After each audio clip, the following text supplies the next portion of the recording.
Magandang umaga, class! Magandang umaga, guro!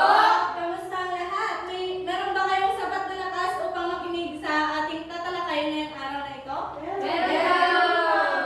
Bago yan ay nanatili tayong tumayo at ating damhin ang presensya ng ating Panginoon sa pamamagitan ni Binibining ni Gading.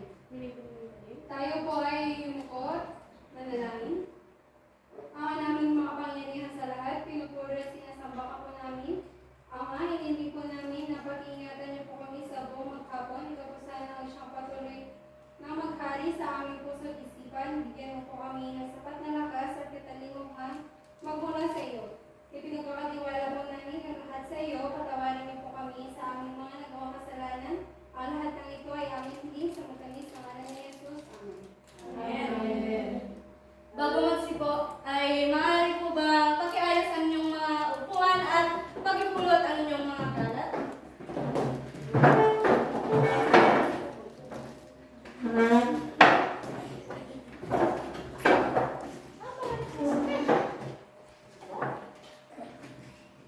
Bago yan, ano nga ba ang dapat taglayin ng isang mag-aaral sa loob ng klase? Maaari mo bang basahin ang nasa listahan, Binibining Angelica? Tiyaking nakahanda ang sarili sa oras ng klase. Nakatago na dapat ang mga telepono bago magsimula ang klase at gagamitin na ito kung kinakailangan sa klase. At panghuli, hintayin matawag ang pangalan bago sumagot sa katanungan. Ayan. Bago tayo dumako sa ating bagong aralin, tayo muna ay magbabalik tanaw sa ating nakaraang talakayan. At tatawagin natin itong pili mo, sagot mo. Maaari mo bang basahin, Binibining ni Kagay, ang ating panuto?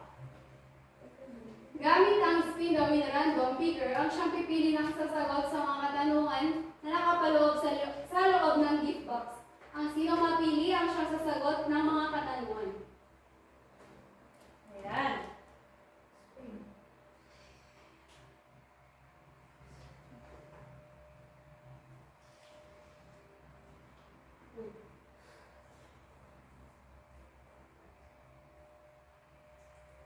Ang unang napili ay si Binibining Jamaica. Binibining Jamaica, maaari ka bang tumayo at sagutin ay pumili sa ating mystery box?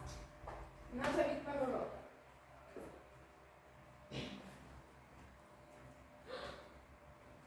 Ayan. Ano ang ibig sabihin ng ECP? Experimental Cinema of the Philippines, guro. Mahusay.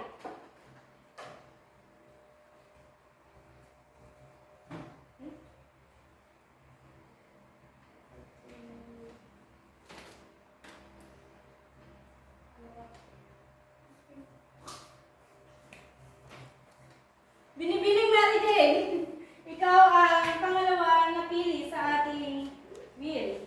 Maaari ka nang pumili sa ating mystery box.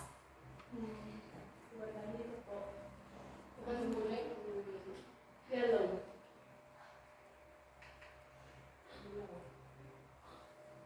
Itinayo ang Experimental Cinema of the Philippines ng Dictadoryang Marcos noong 1980. Mahusay. Palakpakan naman ang ating Mary Jane.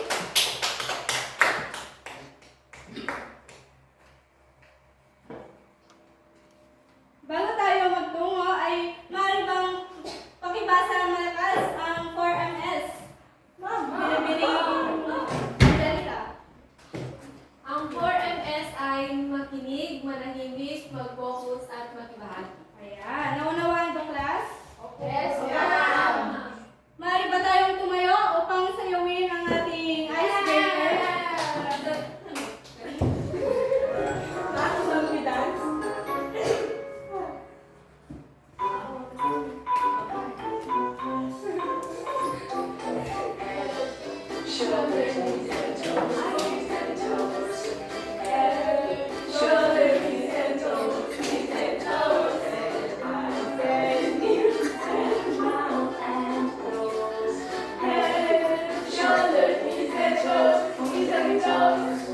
Let's try it a little faster. Shoulder, knees and toes, knees and toes.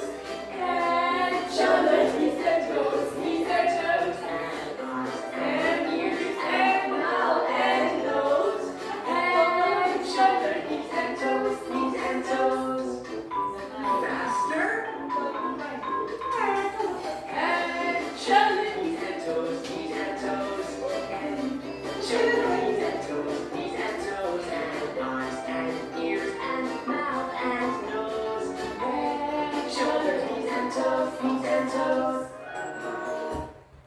mahali na kayong umupo. Ang susunod nating gawain sa ating pagsisimula ng ating talakayan ay tinatawag natin itong damputin mo ako. Maaari mo bang basahin ang panuto, Binibini Janela? Hatiin ang klase sa dalawang grupo. Pumili ang dalawang grupo ng isang miyembro kung sino ang magkikipaglaro sa harapan. Magsasabi ng parte ng katawan ng guro at kung anong parte ng katawan ang binanggit ay ito ang inyong hahawakan. Ngunit pag sinabing box, ay ang box naman ang inyong dalamputin. Kung sino ang unang makakadampot nito ay siyang ligtas sa katanungan, ngunit kung sino naman ang hindi makadampot ay siyang mapalad na sasagot. So, yan. Hahatiin ang dalawang grupo sa kung sino ang mapipili ng grupo kung sinong dadampot rito ay siyang sasagot. Ito ang unang pangkat at pangalawang pangkat. Pag nagbat ka doon, Handa na po kayo? may salang ka no? Kaya pa isa lang. Meron hindi pa bago eh. Sige boy. Adaan yan, natikad ba yun? Sabi ako ng parte ng katawan. At kaya nga. Pag sinabi kong box, ay dadamputin ang box.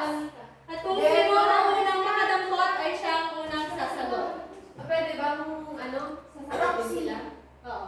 Hindi. Kayo lang. Oo, ba rin natin? Ulo. Paa. Anong paa? Tuhod. Mas dito, John. Ano ba? Ay, sabi ko. Box. Ah! Ito ang inyong katanungan. Nagsagot na eh.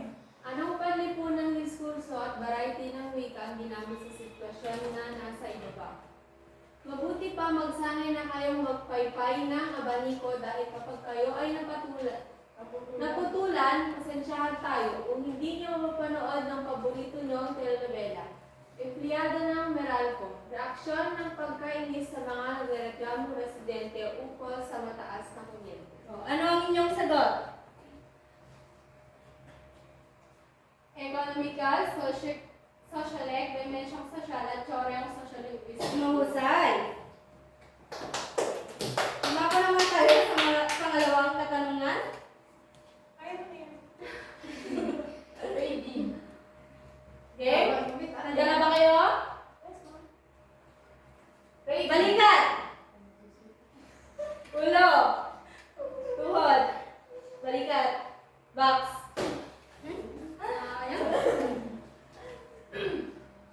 Ang basahin ng katanungan at sagutin ito. Anong panlipon ng diskurso at variety ng wika ang ginagamit sa sitwasyon na nasa ibaba? Ang buhay na ito ay talagang sa utang at sa utang tayo laging nabubuhay. Ay talagang ganyan ang ating bayan, kaya tayo sumusulong sa pambansang utang. Matandang tindera ng pagbago. Komentaryo sa mga mahilig mangutang sa kanyang tindahan. Pangalawang pangkat, anong inyong sagot? Binibini. Cultural or political, ideolika or moda, dimensyong sosyal, teoryang social linguistic. Mahusay.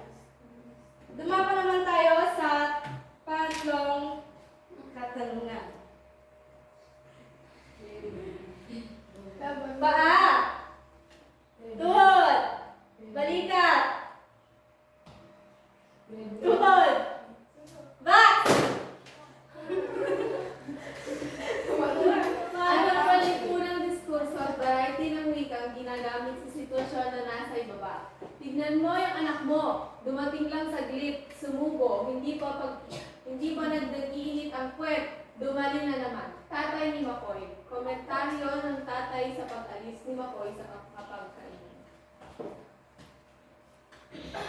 Anong inyong sagot?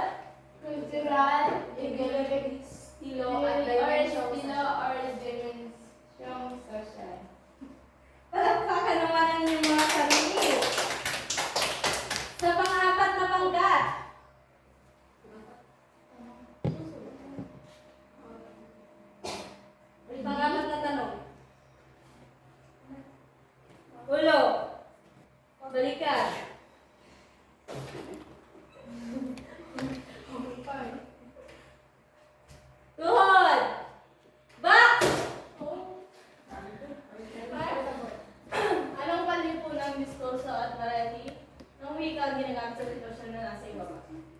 Makinig kayo ha.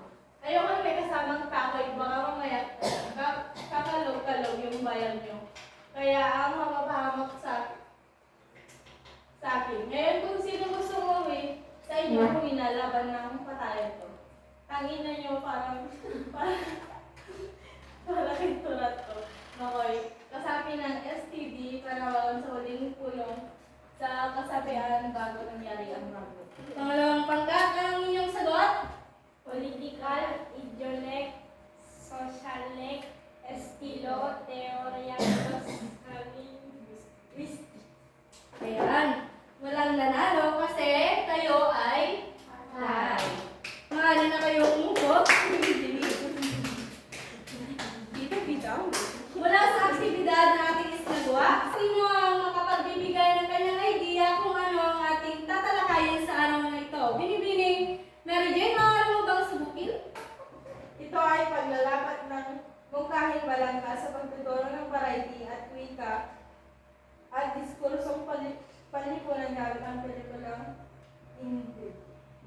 Ayan, ano nga ba ang mga ginamit na variety ng wika at diskursong panlipunan na nailapat sa pelikulang hindi? Binibining Mary Jane? Sa variety ng wika po, ang mga nailipat ay idolek, estilo, moda standard na wika, socialek, at sa panlipunang diskurso naman po ay kultural, political, at economical. Ayan, masusuri na ang idolek bilang uri ng variety ang pinakamadalas na taglay ng mga dialogo. Ang paraan ng paggamit ng mga tauhan sa wika ay may baryasyong bunga ng kanilang personal at tipikal na pagkabuo ng pahayag na nagpapagaan sa mensahe at kahulugang nakabatay sa konteksto. Sa ilang sitwasyon, mapapansin ang mga konteksto ng sociolek na binibigyang kahulugan bilang variety ng wikang nakabatay sa lipunang ginagalawan at status na kaugnay sa edad, interes, pinag-aaralan at iba pa. Halimbawa, ang pagpili ng salita labanikon na sa halip na pawaypay at teleserye imbes na teleserye. Sa inyong palagay, ano ang matinding impact pagdating sa paggamit ng iba't ibang variety ng wika sa sinuring pelikula? Binibining Nika? Ang matinding impact pagdating ng paggamit ng iba't ibang variety ng wika sa sinuring pelikula ay upang makapagpalitaw ng mga panlipunang diskurso sa aspektong kultural, politikal at ekonomikal. Yan, naipanghal sa pelikula ang wika sa pagpapakilala ng komentaryong umiiral sa kultura sa loob ng kalakaran ng gang bilang isang subkulturang isinasantabi, politikal na argumento sa panlipunang imahe at ekonomikal na implikasyon sa kalagayan ng tondo at lipunang Pilipino sa kabuuan. Wika ang ginamit na kasangkapan para ilahad ang mga isyong pangkultura at pangpolitika sa pelikula bilang lente ng lipunan. Halimbawa, dekahong pagtingin sa babaeng kasapi ng gang sa laylayan ng pamantayan nitong patriarka ay nagbubukas sa pagsasamantala sa katawan. Sino naman ang may kaalaman kung saan ginagamit ang wika? Binibining Janela, maaari mo bang subukin? Ginagamit ang wika bilang aparato sa kultural ng pakikipag-alyansa at pagpapahayag ng aspirasyon tungkol sa ideal ng pag-ibig at pangarap na kinabukasan. Ayan, ang wika ay ginagamit sa maraming paraan at lugar. Ang wika ay pangunahing gamit sa pakikipag-usap at pagpapahayag ng mga idea at kaisipan. Ito ang pangunahing paraan ng komunikasyon sa pamamagitan ng mga tao. Ang wika ay naglalarawan ng kultura at identidad ng isang tao o grupo. Ngayon, para mas maintindihan natin at mapalawig natin ang ating kaalaman ay meron akong inandang gawain para sa inyo at tatawagin natin itong pag-unawa sa nilalaman. Maaari mo bang basahin ang paluto, Binibining Jamaica? Ano to? Bigyan ng bawat mag-aaral ng isang variety ng wika at magbigay ang mga mag-aaral ng kanyang kaalaman at halimbawa ng variety ng wika kanyang nabuhat.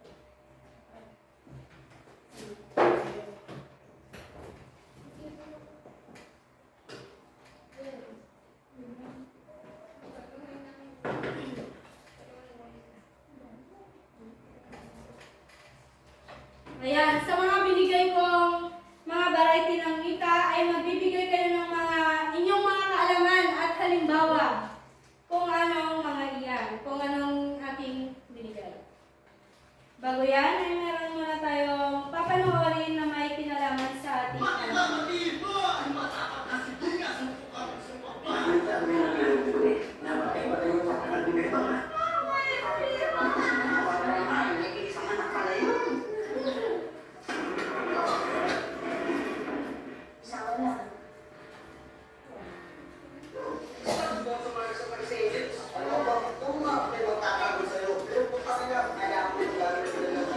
Kapag ako at tumira, kasigurado bumaba sa mga alam ay iniiwanan namin meron na natuso. Huwag yung kami harangan, baka di makagbigay. Ganyan kami, pumal kami ang tubo. Kasi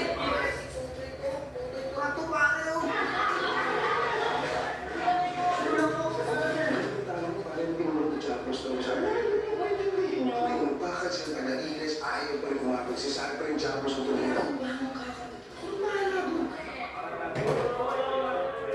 Kami ang SPT, kami ang pinakamalupit utang ina, pumatay kay Papa Durat, namin pinilipit. parang kung iniisip mo, sana wala na mga tarantado. Hanggang ngayon, wala naman nila ang singan. Ina, bumalik tayo sa inyong pinagbukaan. Lahat kayo ay aming papalaan.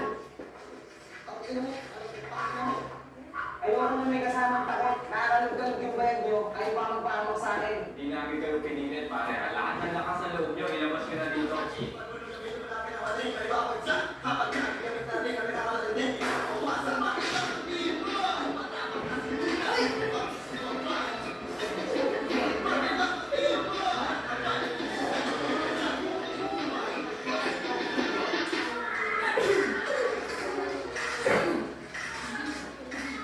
Ayan.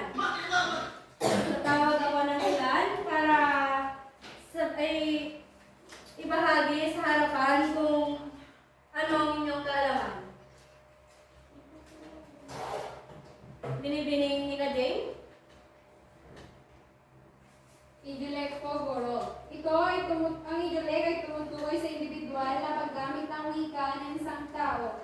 Ito ang paraan ng pagsasalita ng isang tao na nagpapakita ng kanyang personalidad, karanasan, katangian at ang bawat tao ay may kani-kanilang idulek na nagpapakita ng kanilang pagkakaiba sa ibang tao. Sino pang makakapagbahagi ng kanyang kaalaman? Binibining Janela. Ethnoleg naman. Ang ethnoleg ay tumutukoy sa mga balisasyon sa paggamit ng wika na nauugnay sa isang partikular na etnikong grupo. Ito ay nagaganap dahil sa kultura, tradisyon, at pinagmulan ng isang etniko. Ang ethnoleg ay nagpapakita ng mga espesyal na salita, dialekto, o mga estilo ng pagsasalita. Maraming salamat. Maaari ka nang umupo. Binibining Jamaica. Anong inyong nabunot? Dialect, ma'am. Dialect. Ang dialect ay isang uri ng variasyon ng wika na nauugnay sa isang partikular na relihiyon, lugar o lokal, na komunidad ng mga tao. Ang mga dialect ay maaaring magkaroon ng iba't ibang salita, pagpikas at gramatika kung para sa pangkalahalang tinatanggap ng pambansang wika. Halimbawa, ang Tagalog ay mayroong iba't ibang dialekto sa iba't ibang relihiyon ng Pilipinas tulad ng Batangas, Tagalog, Bulungan, Tagalog, iba pa. Yan, mahusay. Binibining Mary Jane. Anong iyong nabunot? Socially, ay tinutukoy sa mga variasyon sa paggamit ng wika na naugnay sa isang partikular na grupo ng tao sa lipunan. Halimbawa ng mga socialite ay mga salitang ginagamit ng mga kabataan, mga profesional o mga miyembro ng isang etnikong grupo. Ayan. Sa susunod nating gawain, tatawagin naman natin itong dapat alam nyo. Maaari mo bang basahin ang panuto, Binibining Mary Jane? Ang klase ay mahati sa dalawang pangkat o larong ito ay dapat alam mo. Ang bawat grupo ay may uunahan sa pagtaas ng kamay at kung sinong unang makapagtaas ng kamay ay silang sasagot sa katanungan. Ayan. Handa na ba ang lahat? Ito ang unang pangkat at pangalawang pangkat. Ang unang katanungan, anong variety ng wikang lumaban, nag-iinarte. Arte mo wala pang nakakahawak sa'yo pa virgin na fit pa yata ito eh. Anong sagot? Ijolek. Mahusay! Talagang namang hindi nagpapatalo ang pangunang pangkat. Ang pangalawang pangkat ay pangalawang katalungan. Ano namang palipunang diskurso ang ginamit sa sitwasyong ito? Yan ay, gusto ko sanang maging arkitekto kaya lang wala tayong pampatricula. Wait lang. Magbibilang ako kung pag-ibaba mo na ang inyong mga kamay. Isa. Isa pa lang. Isa, dalawa, tatlo. Nauna ang pangunang grupo. Anong inyong sagot? Economical, guro. Mahusay. Dumapa naman tayo sa panghuling katanungan. Ano-anong variety ng wika at panlipunang diskurso ang ginamit sa sitwasyong ito? Putang ina, pumatay kay Toto Turat aming ililigpit. Tangina, bumalik na kayo sa inyong pinagkapuntahan. Lahat ng pumatay ay iiwang may saksak. Tangina nyo, wag sa aming magpakita. Tangina. 1, 2, 3, go!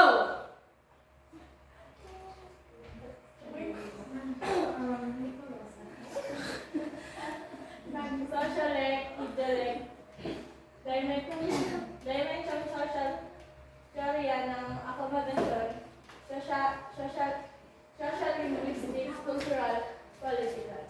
Ayan, mahusay. Pero unang pangkat pa rin ang panalo sapagkat sila ay nakakuha ng dalawang. Sa susunod nating gawain, tatawagin naman natin itong isulat mo. Maaaring mo ang basahin ang panuto binibining Angelica? Hatiin ang klase sa dalawang grupo at bawat grupo ay nakasusulat sa isang maikling pelikula na may nakapaloob na rasyonal na pagtatampok ng realidad at politisasyon gamit ang iba't ibang variety ng wika.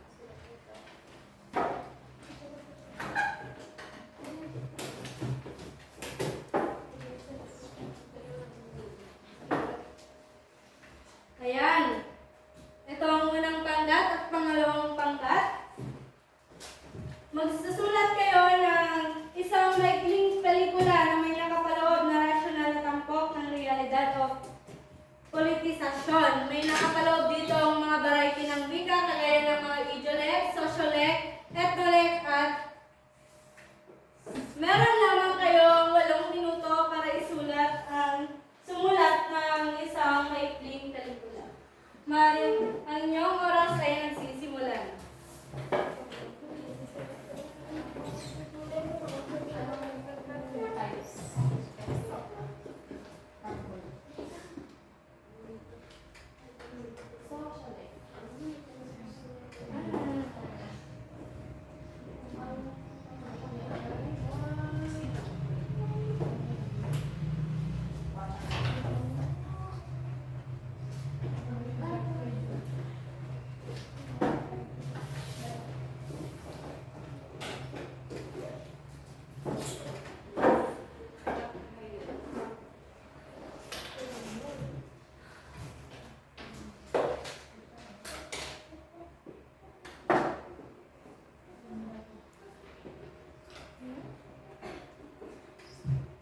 Meron na lamang kayong 5 minuto para sumulat.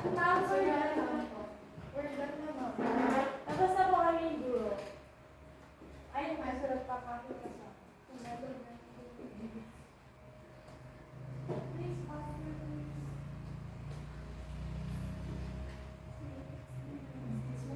Ma'am, tapos na kami mga kapag na una. Kami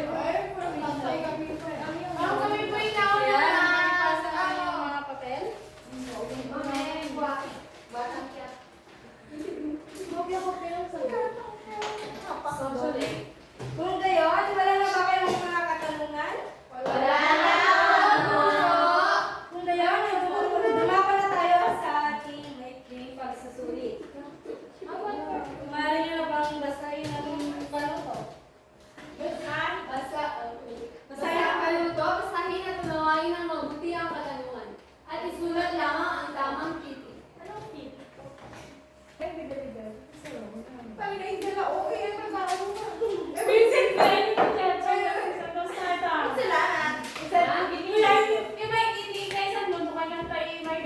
kaya historic mo. Ay, Ay, katingman sa burso kita din eh. bakit? Sa'yo lang ba? O, nakadali. Walang maingay, class. Ay, sorry ma'am, sorry.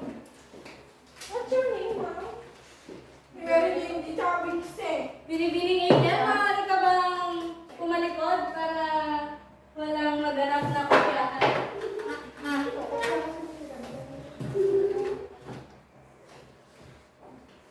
Hindi ako mamumukis. Binibining Mary Jane, maaari ka bang lumayo sa iyong katabi? Bakit ako lalayo? Mamay ko, di ko siya. Ma'am, number 2 na. Ay, tama lang. Hindi ko pa pala mabasa. Ako din, di ko na ba nababasa. Ang tanong. Ang sabuto? Ano? Ano kung may Kung bakit cream? Sa pelikulang cream. Kung tawag na bakit?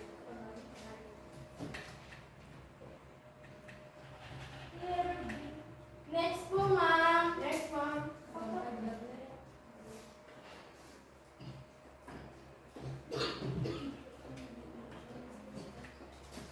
Next, ma'am. Next, ma'am.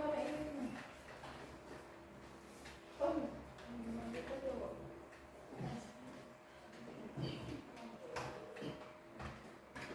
Okay.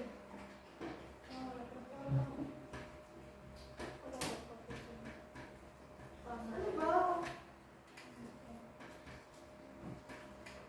Una nga mga Miss Angelica.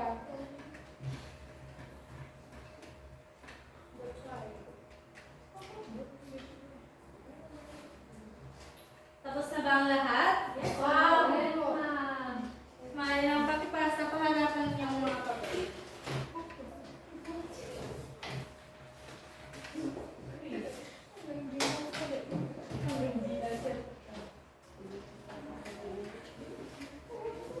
Sa inyong takdang aralin, maaari mo bang basahin binibining Jalala? Basahin at unawain mabuti ang okupasyong variety at barastasyon. Barastasyon. Wait ka! Huwag ka mapunta! Kasi ka! Hala! Okay na naman mapapagod. Takdang aralin. Basahin at unawain mabuti ang pang-okupasyong variety at barastasyon. Bakasyon. Ako na! Sorry, ma'am. Ako, ma'am. Ay, sobrang depression tayo nagbasa dahil. Mula sa ating takdang aralin, maaari mo bang basahin binibining Precious? Masahin at unawain mabuti ang pang-okupasyong variety at barasyon ng wikang Pilipino. Ayan. Yan ay papasa din bukas sa ating susunod na klase.